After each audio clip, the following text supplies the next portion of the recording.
Ô, presidente, ontem nós fizemos uma audiência pública para discutir os embargos da BR-319, junto com o IBAMA, com o DENIT, a Fiero, a Federação das Indústrias de Porto Velho e a FIAN, que é a Direção das Indústrias do Estado do Amazonas. Tá. E ontem mesmo, o presidente, chama aqui o desembargador federal, Hilton Queiroz, que é presidente do Tribunal Regional Federal da Primeira Região, tirou os embargos para que o DENIT possa continuar as obras da BR-319. Foi um avanço muito grande, é o resultado do nosso trabalho, de uma ação direta, junto com todos os parlamentares do Estado de Rondônia, do Estado do Amazonas, do Estado do Acre, do Estado de Roraima. Essa é uma rodovia muito importante para a Amazônia, para a integração da Amazônia, mas principalmente para o Estado de Rondônia. Portanto, fica aqui os nossos cumprimentos também ao DENIT, que agiu rápido para tirar esses embargos e agora retomar a manutenção da BR-319. Outro tema que eu venho aqui me juntar aos nossos colegas senadores que me antecederam, falar um pouquinho do que nós estamos vivendo no nosso país.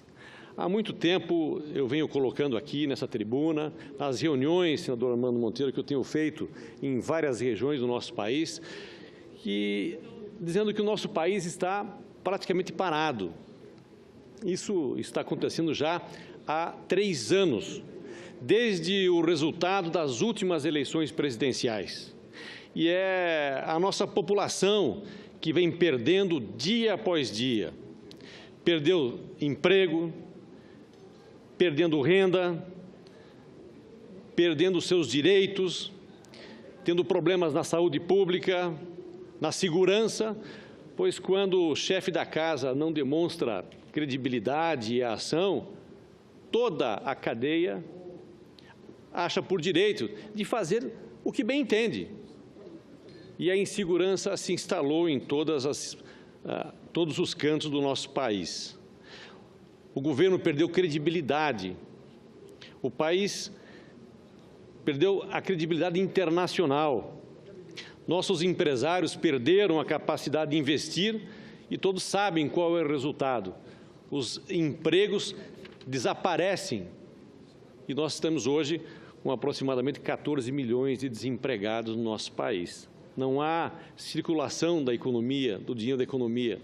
O dinheiro da economia foi confiscado praticamente e posto na ciranda financeira, ou seja, não está irrigando a economia. Isso tudo por quê? Eu entendo que são 2 motivos fundamentais.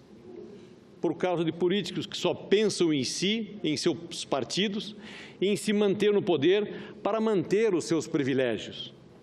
E sempre digo, quando os políticos brigam, quem perde é a população. Há 3 anos, uns não aceitaram os resultados das eleições e fizeram tudo para mudá-lo. Usaram todos os métodos que podiam. Será que pensaram no país ou será que só pensaram em si próprios, nos seus interesses e nos seus partidos? E é uma coisa impressionante, senador Cristóvão Buarque. Quem defendia, senador Jorge, quem defendia as reformas no passado, hoje as atacam. Quem atacavam no passado, hoje estão defendendo, apenas por questões partidárias, não por interesses da população brasileira. E todos sabemos a resposta. Um país parado é a população que está sofrendo. Quando mudaram o governo, disseram que seria melhor para o país, para tirá-lo da crise e da imobilidade. Disseram que fariam um governo de notáveis, de técnicos, de pessoas que realmente se preocupariam com o país e governariam pensando na população, tomando as atitudes que retornariam o crescimento, que tirariam o país da crise. Crise esta que tinha sido criada exatamente por motivos políticos. Foi a política que houve uma crise política e potencializou essa crise econômica que gerou esse grande desemprego que parou a economia brasileira. Todos nós sabemos o que aconteceu. A crise se aprofundou e o país mergulhou num mar de lama de corrupção. Esse, senhores, é o outro motivo fundamental que colocou o Brasil na situação que está. Hoje, temos políticos corruptos dando ordem de dentro das penitenciárias. É triste dizer isso, mas é uma realidade que nós estamos vivendo. Temos corruptos se protegendo sobre o manto do foro privilegiado. Esse mesmo foro privilegiado que já derrubamos aqui no Senado Federal. A corrupção é o pior problema no nosso país. E todo corrupto deve ser punido e expulso da vida pública. Porque a corrupção, ela rouba a merenda, rouba a educação das nossas crianças, rouba a casa das nossas famílias, rouba a saúde da população, rouba o presente e o futuro de cada cidadão brasileiro e cidadã brasileira. O mar de lama aumenta dia após dia, senador Romano. E o que vemos é uma população atônita e um Congresso Nacional paralisado, esperando ver o que vai acontecer. Ora, caros senadores, para grandes crises tem que haver grandes soluções. Temos que ter grandes ações. Já tivemos em outros momentos da nossa história exemplos que o Congresso trabalhou e resolveu a crise e o caos que se avizinhava. A abolição da escravatura foi debatida por 50 anos, mas quando a crise ficou grande, a tramitação do projeto durou apenas 64 dias. A ideia do parlamentarismo andou pelo Congresso durante décadas, mas com o país à beira da Guerra Civil, foi aprovada em 48 horas em 1961. Ou seja, quando o Congresso quer, as coisas andam, as coisas caminham. Estamos vivendo um momento muito parecido. O Senado não pode se acovardar nesse momento. Temos que convocar os líderes dos partidos, esquecer as políticas partidárias e trabalharmos para o bem do nosso país como um todo. Esquecermos dos problemas partidários, das bandeiras partidárias e pensarmos num país como um todo. Temos que buscar soluções, continuar combatendo a corrupção, tirar o país desse mar de lamas e fazer a economia voltar a funcionar. É para isso, e para isso todos sabemos que a solução, no meu entendimento, é antecipar as eleições de 2018. Chegou a hora de mostrarmos que somos homens públicos, que honramos nossos cargos e darmos à população, que é soberana e dona dos mandatos, o poder da escolha. O poder de dizer o que ela quer para o país. Eu entendo que assim deve ser. Chegou a hora de antecipar as eleições e a população soberana colocar que ela decida como quer tocar o nosso país. O país e principalmente a população não aguentam mais. A população está cansada,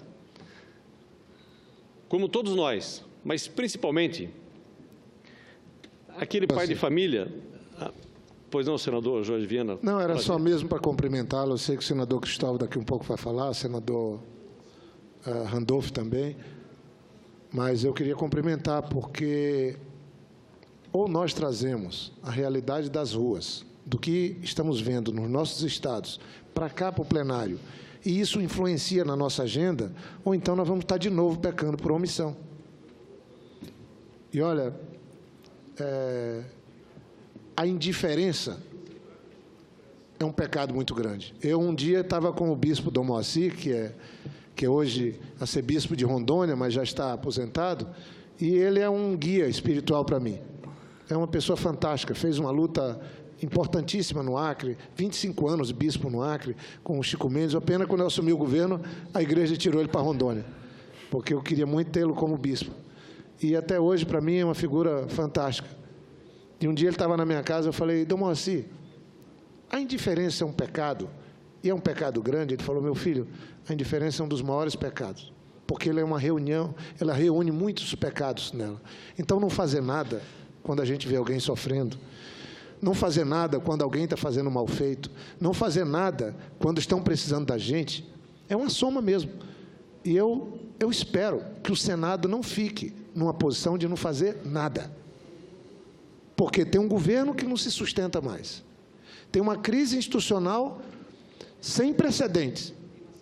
Então, nós temos que pedir ao presidente da Casa, presidente Eunício, nos chame para uma reunião. O senhor é presidente do Congresso, a gente vê o senhor lá no Palácio, nos eventos. O presidente Eunício é um colega nosso. O presidente da Câmara, eu acho que é cúmplice do governo. Esse não conta.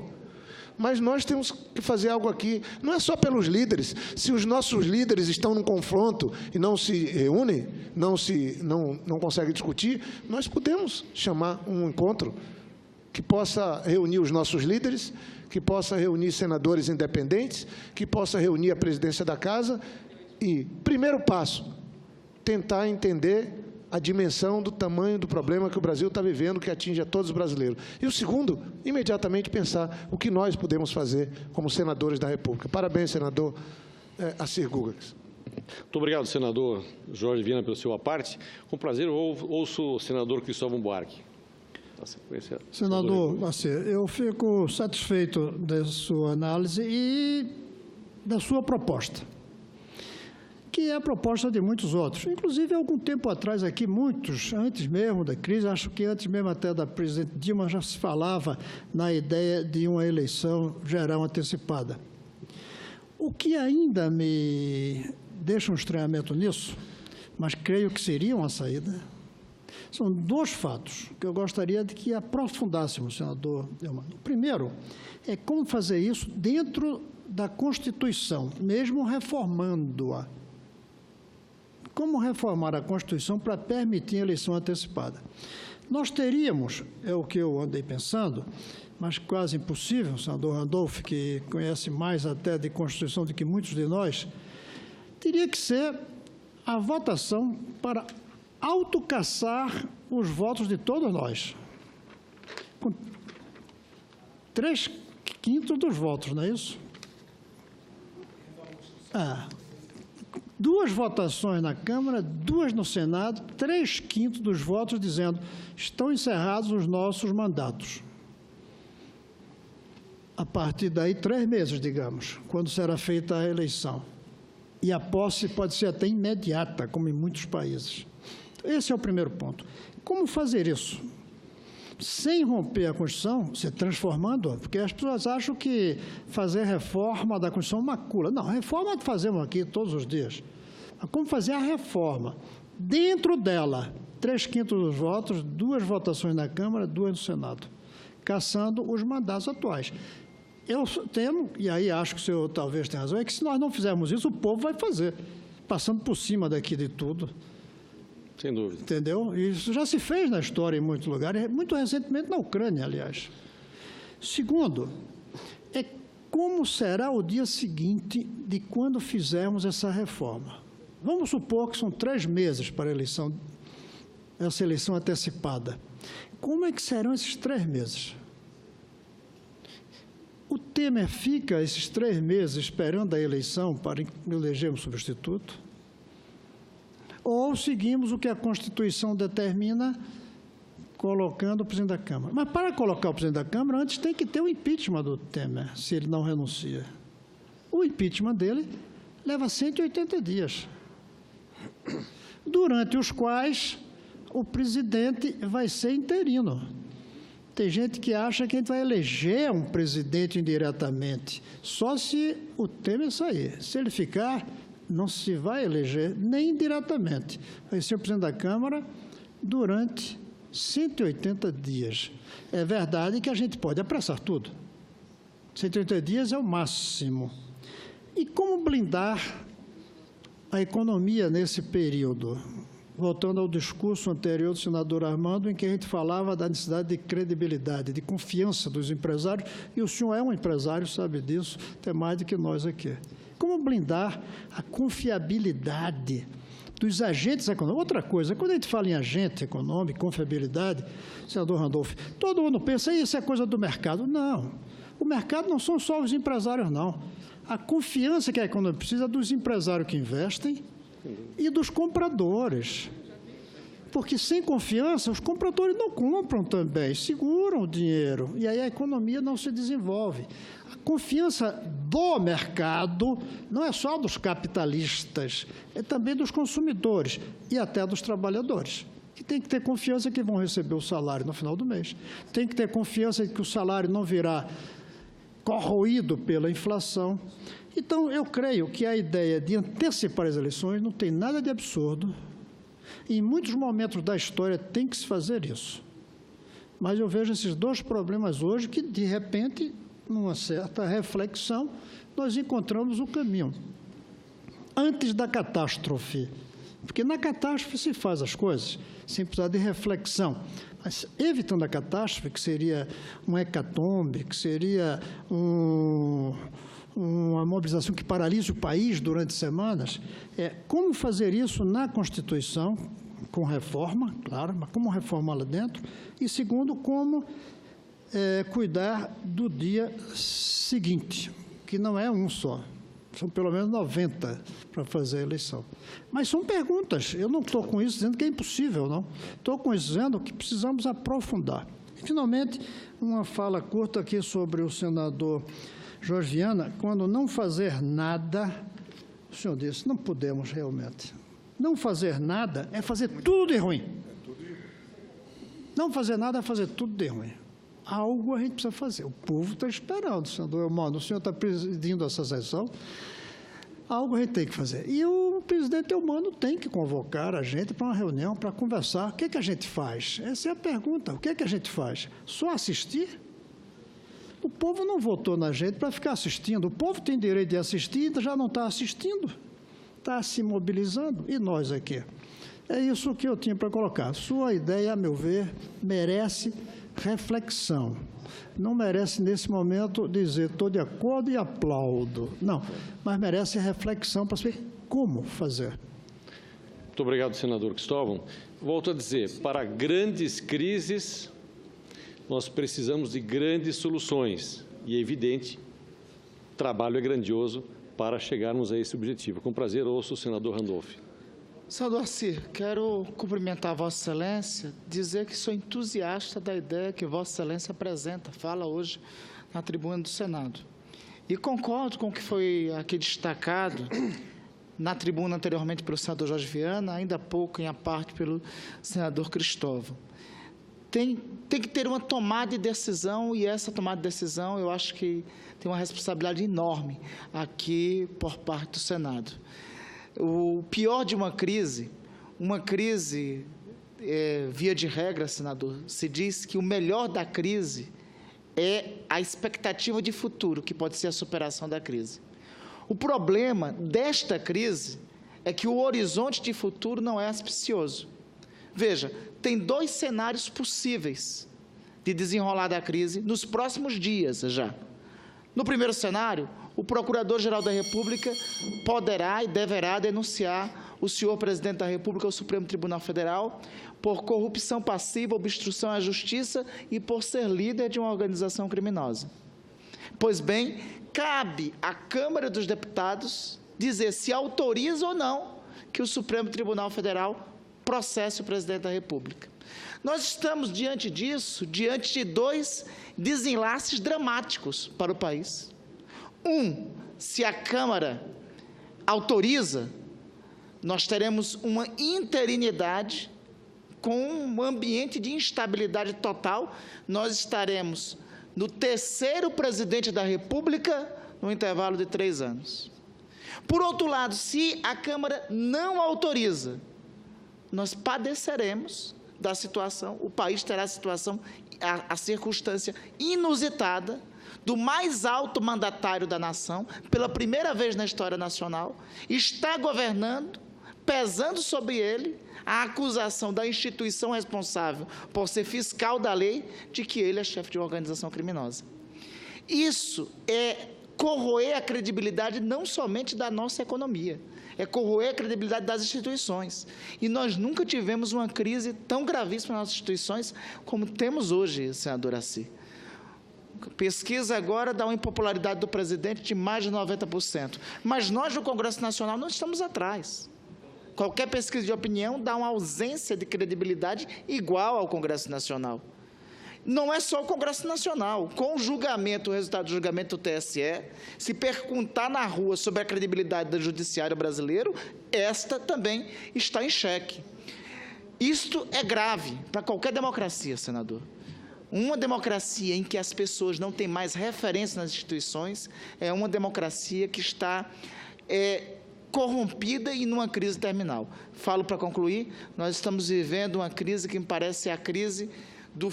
Dizia ainda há pouco com os colegas Jorge Viana e Cristóvão, parece-me ser o fim de um ciclo da chamada Nova República. Eu concordo, e aí que eu quero concordar com o senhor, que para uma crise dessa natureza, nós temos, dentro da ordem constitucional do Estado de Direito, encontrarmos uma alternativa, mas que seja uma alternativa ousada. Uma crise dessa dimensão não será resolvida se nós não tivermos ousadia em decidir. O risco é o povo decidir por nós e aí a crise passar a ter contornos mais dramáticos. Muito obrigado, senador Randolph. Com prazer, ouço o senador Armando Monteiro. Senador Assi, eu queria me congratular pelo seu discurso, sempre muito equilibrado e lúcido, e creio que Vossa Excelência coloca muito bem essa questão quando procura estabelecer ou fixar a necessidade de nós nos descolarmos dos interesses meramente partidários para construirmos um mínimo de entendimento sobre as questões que são de interesse do país, sobretudo na perspectiva da superação dessa crise. Agora, me permita, senador, discordar, por assim dizer, dessa proposta de antecipação das eleições. Eu fico me perguntando se nós mudarmos as regras ao sabor das crises eventuais, se nós estaremos realmente contribuindo para criar uma institucionalidade, fortalecer as instituições. Veja que nós já assistimos com muita preocupação àquela ruptura representada pelo impeachment da presidente. Tudo isso a revelar essa disfuncionalidade do chamado presidencialismo de coalizão. Eu me pergunto, será que a solução dessa crise não nos remeteria a uma discussão mais ampla sobre o modelo de governo, o sistema de governo? Será que com esse presidencialismo, com a imensa fragmentação partidária que nós temos, nós não estaremos, mesmo agora antecipando eleições, nós não estaremos, por assim dizer, seja por qualquer via, contratando uma crise a médio prazo? Eu creio firmemente hoje, e quero, vendo a senadora Ana Amélia, me inspirar um pouco no saudoso Raul Pila, que defendia o regime parlamentarista, e ele tinha expressões muito duras sobre as disfuncionalidades do presidencialismo, e dizer que eu estou convencido hoje de que nós precisamos de um novo sistema, e esse necessariamente nos remete ou à ideia do parlamentarismo classicamente, ou de um semipresidencialismo, um presidencialismo mitigado, por exemplo, como a França tem. Mas há um modelo que possa ter mais um mínimo de flexibilidade para, numa crise como essa, e olha que o Brasil viveu em menos de um ano 2 crises, nós não possamos estar experimentando essa sensação que experimentamos hoje. Então, me permita dizer, eu acho que nesse momento nós precisamos promover a reforma política, verificar se a faremos através de uma Constituição Constituinte, preparando as eleições gerais na perspectiva de 18 e, quem sabe, podendo rediscutir o tema do sistema de governo, porque esse presidencialismo que está aí é disfuncional e nós já tivemos uma boa amostra disso. Muito obrigado, senador Armando Monteiro. E esse é o verdadeiro debate. Eu coloco uma sugestão e essa sugestão tem que ser debatida, tem que ser acolhida ou não, mas não podemos deixar de fazer o grande debate. O debate para que, no meu entendimento, a solução é a opinião da população. A população tem que decidir, tem que definir o que ela quer sobre o futuro do nosso país. Eu falava há pouco com um amigo por telefone sobre, entramos na situação da crise, eu pedi a ele qual é a sua opinião sobre o que está acontecendo.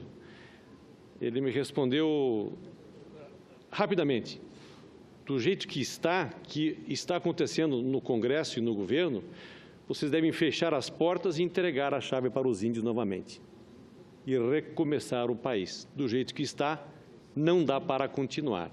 A população está indignada. Senador Humano, se nós estamos indignados com tantas notícias sobre corrupção, é lista da Odebrecht, é lista da JBS, uma confusão enorme. Agora, imagine, senadora Ana Amélia, aquele cidadão, aquele brasileiro, que perdeu o emprego, que não tem mais o seguro-desemprego porque já venceu e não consegue levar comida para sua casa, qual o sentimento dessa pessoa quando liga a televisão e ouve? 5 milhões, são 2 milhões, são compensações de dinheiro que foi levado através de acordo. Essas pessoas ficam indignadas e saem pelas ruas também roubando, achando que tudo isso é normal. Eu entendo que para grandes problemas tem que se ter grandes soluções. Com prazer, ouço a senadora Ana Amélia. Senador Assir, de fato, essa sensação, primeiro, de impunidade para os grandes. Eu penso que a Operação Lava Jato, que está em curso, trouxe um alento à sociedade no sentido de que, primeiro, vigorava a lei de que só pobres, ladrões de galinha, iriam para a cadeia. Hoje não, você tem grandes empresários que estão ainda privados da liberdade. E o que chama a atenção da sociedade e não foi aceito foi o benefício generoso demais concedido ao empresário Joesley Batista, e que a sociedade não entendeu que ele, livre, leve e solto, está gozando os prazeres da vida na babesca, com todo luxo, e não tenha consequências o que foi feito em relação não só ao BNDES, mas aos fundos de pensão das empresas estatais e tantos outros. E eu estou vindo há pouco, estive numa audiência com o presidente da empresa de Correios e encontrei com um funcionário dos Correios, o senhor Edvar Veras de Oliveira. Ele fica o tempo todo ouvindo a Rádio Senado. Ele dirige uma van dos Correios. E ele descreveu tudo o que ele tinha ouvido hoje. Então, a sociedade está muito conectada com o que está acontecendo aqui, seja por redes sociais ou pelo seu Edvar Veras, que estava ouvindo a Rádio Senado. Eu acho que é dessa forma que nós vamos mudar o nosso país, e essa crise, com a participação da sociedade, vai ter um ingrediente novo, que são as redes sociais, pressionando para essas mudanças. Então, nós temos que entender esse cenário também desse outro lado. Um novo protagonista da crise, que é a pressão sobre a sociedade. Pressão de pessoas simples como ele, que me abordou quando cheguei lá no Correio para dizer que estava acompanhando o debate aqui pela Rádio Senado. Nós precisamos de mais de brasileiros acompanhando aqui o que é feito aqui dentro, o que é feito na Câmara dos Deputados. É a única maneira de melhorar a atividade política e de melhorar a cultura do sistema político brasileiro, que, como disseram todos os senadores que me antecederam aqui hoje, defendendo uma reforma no sistema político, para que a gente não continue vivendo crises atrás de crises. Não é a primeira e talvez não seja a última, lamentavelmente. Então, parabéns a Vossa Excelência pelo pronunciamento. Muito obrigado, senadora Ana Amélia. Passo com prazer a palavra ao senador Lazier Martins.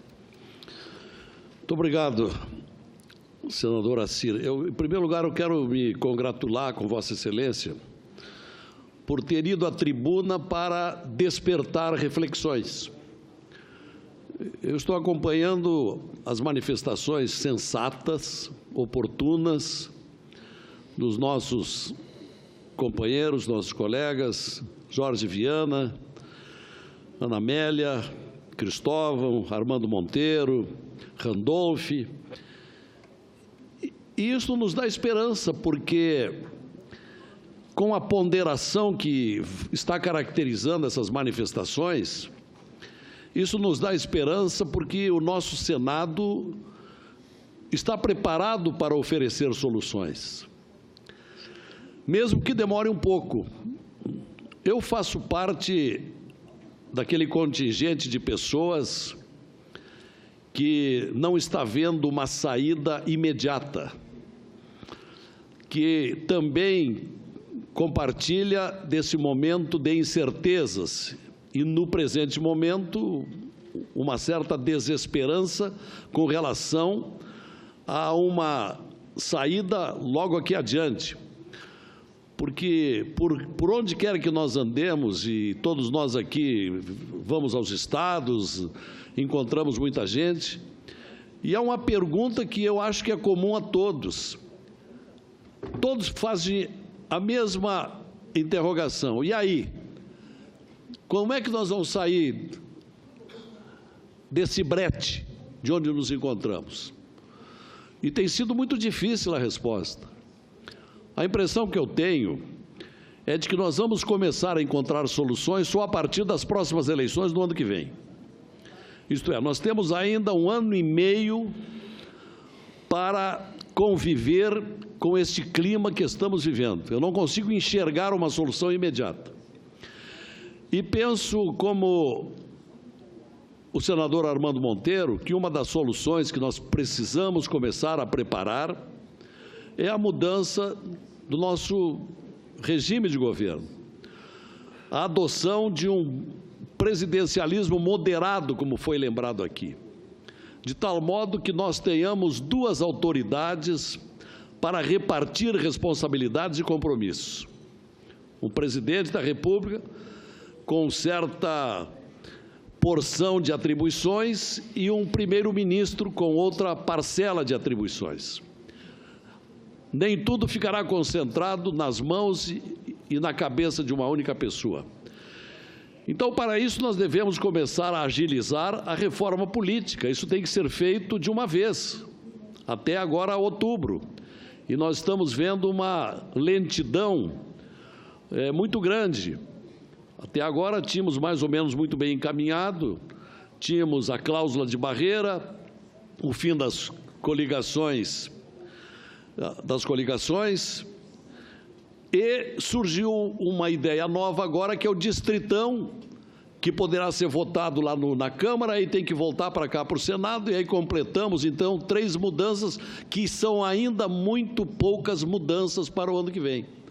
Agora, quando a gente começa a conversar com a sensatez com que Vossa Excelência provocou na sua ida à tribuna nessa tarde, eu acho que nós devemos incrementar, agilizar, levar adiante com mais determinação, porque esta é a hora que o Senado tem um papel a desenvolver. Isto é, estamos aqui tomando consciência de que nós temos um papel a desempenhar. Não compartilhar desta gente que só descrê no Congresso Nacional. O Senado tem gente que tem condições de oferecer soluções. Então, parabéns por ter trazido esse conjunto de reflexões que nós estamos vivendo nessa tarde aqui no Senado. Obrigado. Muito obrigado, senador Lazier. Com prazer, ouço o senador Paulo Paim. Senador Assir Gulgás, eu estava aqui no cafezinho, mas estava acompanhando esse debate num altíssimo nível aqui no plenário do Senado. Que saudade dos bons tempos. Eu vim aqui para matar um pouco dessa saudade e também dar a minha opinião. Não pensem os senhores, senador Cacildo Gás, cumprimento Vossa Excelência, que eu estou feliz com o acirramento que está nas comissões, no debate tanto da reforma trabalhista como a previdenciária, sim, não, não, sim. E a indignação nas ruas é aquela que Vossa Excelência relatou. A indignação nas ruas é contra todo o Congresso. A indignação cresce a cada minuto que passa. Por isso que o presidente Eunice, eu já fiz o apelo uma vez e repito de novo, como seria bom se ele chamasse os líderes para debater a crise, o que nós todos poderíamos fazer junto, e que Vossa Excelência está sinalizando nesse momento. Vossa Excelência, inclusive, deu o seu ponto de vista, quem sabe eleições gerais, uns acham que, bom, se não dá as gerais, temos que ter um outro caminho, mas não dá para continuar como está. Nós que aqui nessa casa, no longo desses anos todos, que a maioria tem 2 mandatos, o Lazier tem 1 mandato, né, Lazier? Sempre construímos saídas negociadas. Me lembro da reforma da Previdência, senador Monteiro, nós construímos uma PEC paralela, o Código Florestal, e fizemos um grande acordo, e votamos por unanimidade. E como é que numa hora dessa a gente não consegue sentar, conversar? É importante a reforma trabalhista? É. Quais os pontos importantes que podemos construir um acordo? Esse e aquele. Né? O que nós podemos, na reforma da Previdência, fazer? Esse e aquele. Ninguém aqui é contra, mas a gente não quer só aprovar exatamente da forma que está, sabendo que vão pedir para eles vetar, inclusive. Eu estou falando isso como exemplo só, porque eu sei que todos os senhores têm a maior boa intenção. Eu até me exaltei hoje de manhã, e de forma equivocada, pedi desculpa para 2 senadores, que foi o senador Cidinho e Benedito, e que tem posição contrária à minha. Mas eles disseram lá de trás, veja bem como está isso, nós estamos exaltados até, e disseram lá de trás, não, o pai tem razão, tem que ter mesmo audiência pública. E eu tinha entendido no meio da minha fala, que eles diziam que eu tinha dito que eu não tinha razão. Eu digo, olha, deixa eu falar, tal, e pá. Mas pela exaltação do momento. Em seguida, o Jorge estava ao meu lado, me alertou, e eu pedi desculpa para os 2, com a maior tranquilidade. E depois nos abraçamos, nos cumprimentamos, independente da posição do voto de cada um. Agora, mas como seria bom, se o presidente da Casa, senador Eunice, faça um apelo mais uma vez, chame para si essa responsabilidade. Ele é, queremos ou não, aqui o nosso técnico ou centroavante, não importa. Ele poderia, como técnico ou centroavante, que tem a responsabilidade de presidir o Senado, não adianta ele sentar na cadeira e administrar só as votações. Então, eu não estou aqui fazendo críticas a ele, estou fazendo um apelo a ele. Chame a nós todos para ver o que dá para construir. A história mostra que o diálogo é o melhor caminho. E, por isso, como dizia um amigo meu, o nome do parlamento é parlamento, né? É falar, dialogar e construir.